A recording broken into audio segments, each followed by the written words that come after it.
Microsatélites son secuencias cortas de una a 9 pares de bases de nucleótidos que se repiten en tándem un elevado número de veces, las cuales pueden identificarse utilizando iniciadores de PCR que hibridan secuencias únicas que flanquean los microsatélites.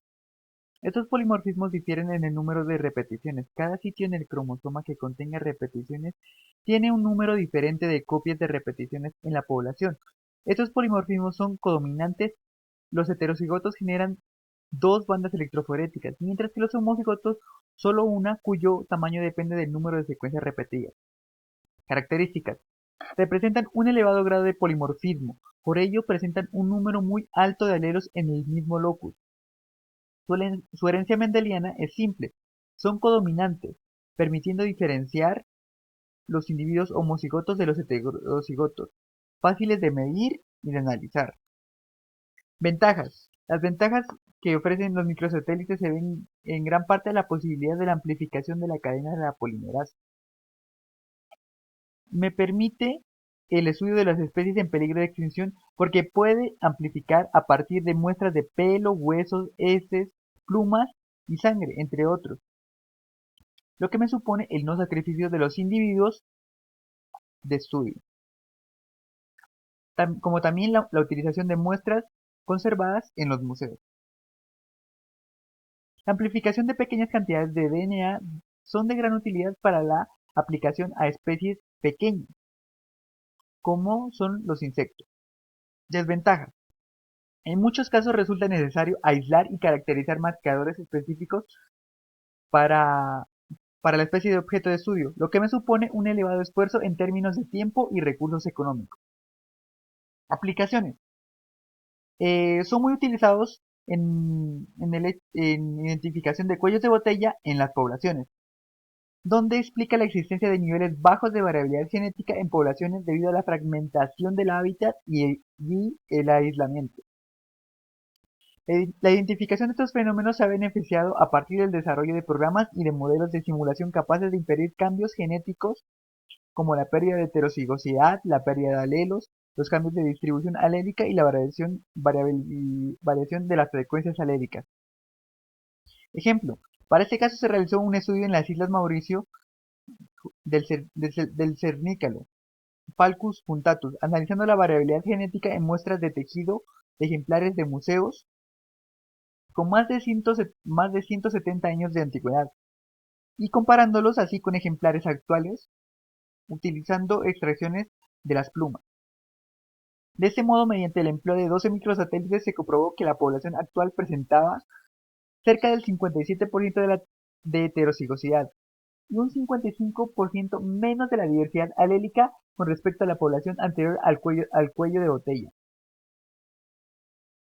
Otra utilidad es la asignación de individuos a poblaciones para el análisis de la paternidad.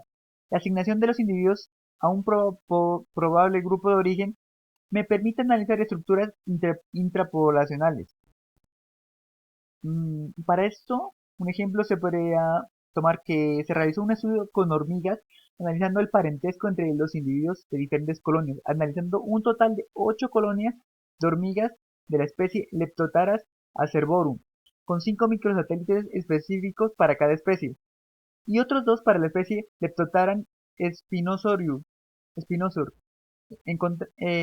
donde se encontraron que todas las colonias eran políginas, es decir, que descendían o procedían de más de una reina reproductora. Analizaron el grado de poliginia entre las distintas colonias. Otra utilidad es la hibridación intraespecífica e introgresión de especies. Ese estudio es muy útil. Por ejemplo, se realizó un estudio para el análisis de poblaciones norteamericanas de lobo gris y coyote, que tras la reducción de la periferia sur del hábitat del lobo gris, el área fue invadida por coyotes. Se produjo un cruzamiento de los lobos machos y de los coyotes hembras. Entonces, para eso se realizaron unos estudios previos donde se tomó ADN mitocondrial, donde no se encontraron mayores evidencias de diferenciación geográfica entre las poblaciones. Luego se utilizaron microsatélites hipervariables con una tasa de mutación mucho mayor que el ADN mitocondrial, donde aquí se tuvo como resultado que la población híbrida de lobos grises y de coyotes convergían en las frecuencias alélicas y que el flujo genético era unidireccional. Otro marcador importante es los RFLP, polimorfismos de longitud de fragmentos de restricción. Son secuencias específicas de nucleótidos de ADN que son reconocidas y cortadas por enzimas de restricción que varían entre los individuos.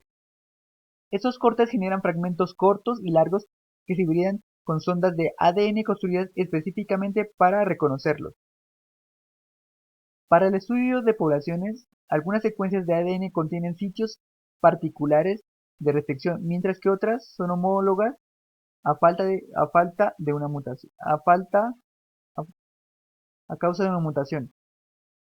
Esos marcadores son codominantes debido a que con ellos podemos diferenciar individuos homocigotos de heterocigotos. Los individuos que presentan un sitio de restricción determinado en ambas secuencias homólogas serán homocigotos y generarán una sola banda electroforética, la cual puede ser larga o corta.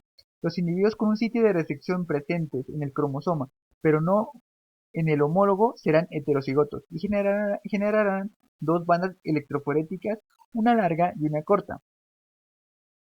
El nivel de polimorfismo que esta técnica puede detectar depende en gran medida de la naturaleza de las ondas empleadas, enzimas de restricción y de la complejidad en cuanto al tamaño del genoma de las especies en el estudio. Ventajas. Son la presencia del número ilimitado de ellos, no son afectados por el medio ambiente, no presentan efectos pleotróficos, pueden ser evaluados en cualquier etapa del desarrollo de la planta.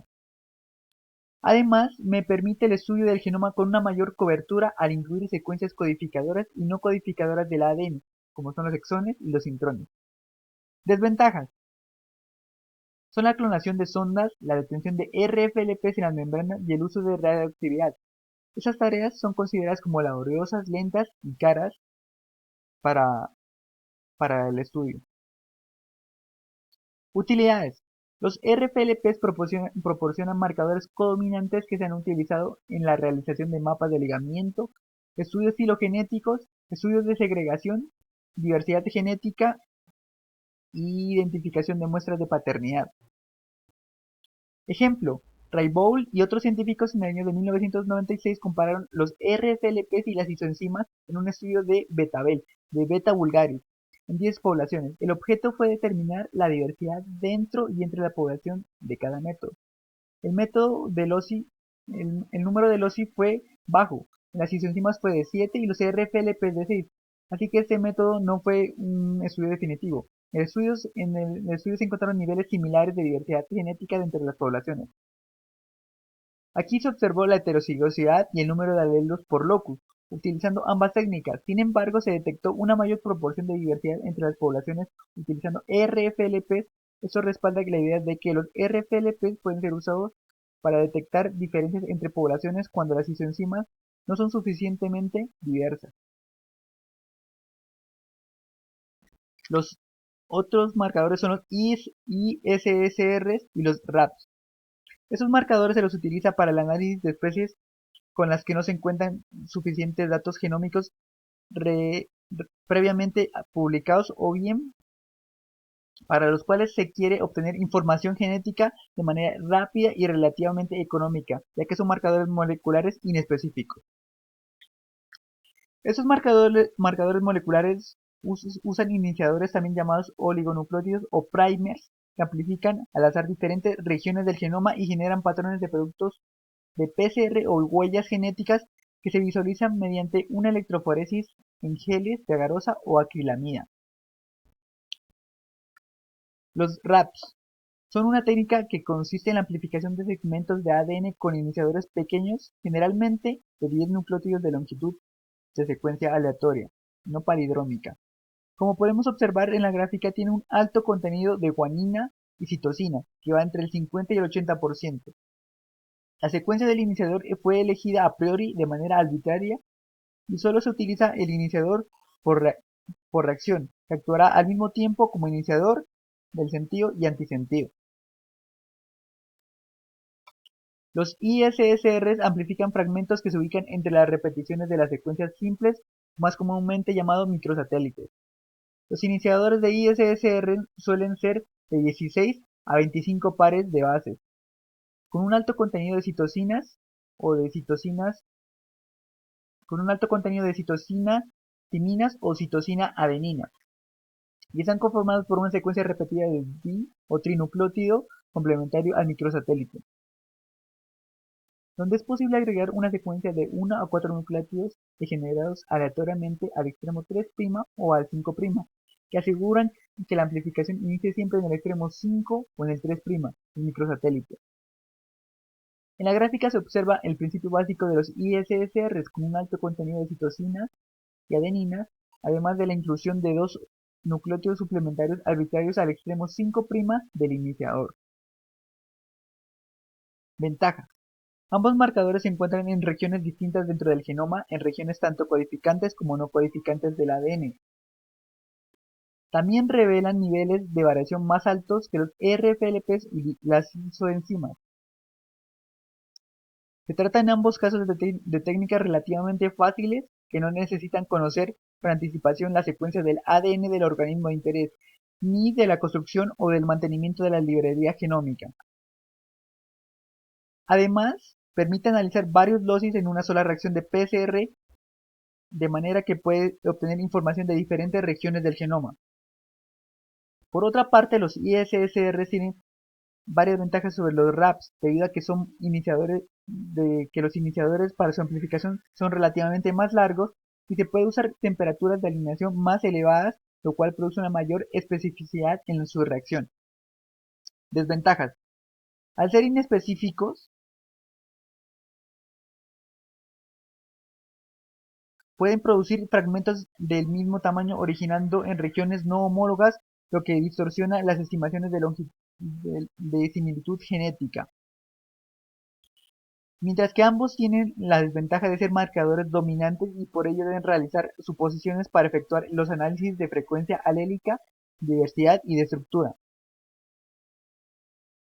Aplicaciones de los ISSRs y los RAPs han permitido conocer patrones de diversidad y estructuración genética presentes en las especies de plantas en función del ciclo de vida, distribución geográfica y estrategias reproductivas. Por ejemplo, se han visto que las especies de la polinización cruzada, con un rango de distribución más amplio y ciclos de vida más largos, son relativamente más diversas y mantienen su variación entre las poblaciones, en comparación con las plantas anuales autopolinizables y con una distribución local. Como, como aquí se mira, se han permitido conocer patrones de diversidad genética en especies de plantas silvestres como Calamagrostis posteri, Ghizotia abyssina, Coffea arábica. Em, otro hecho muy importante es, es, es la discriminación de la taxa a nivel intraespecífico. Los ISSR han sido empleados para discriminar la taxa a nivel de especie, así como para la identificación de taxa genéticamente con fines de conservación en poblaciones. Aquí se han realizado estudios representativos de arroz, trigo, cebada, coliflor, papa, algodón, jitomate y de líneas híbridas comerciales de maíz. Otra aplicación es la conservación de las especies. Se ha utilizado para comparar la diversidad y la estructura genética de las taxas raros, con presiones de conservación, así como la evaluación del éxito de estrategias de conservación de diversidad genética de algunas especies basadas en áreas protegidas o de reserva. Y por último, se ha utilizado para el análisis de eventos de hibridación e introgresión en diversas especies. Un ejemplo es que se han realizado estudios para comprender los patrones de especiación híbrida de los géneros Penstemon. Gracias.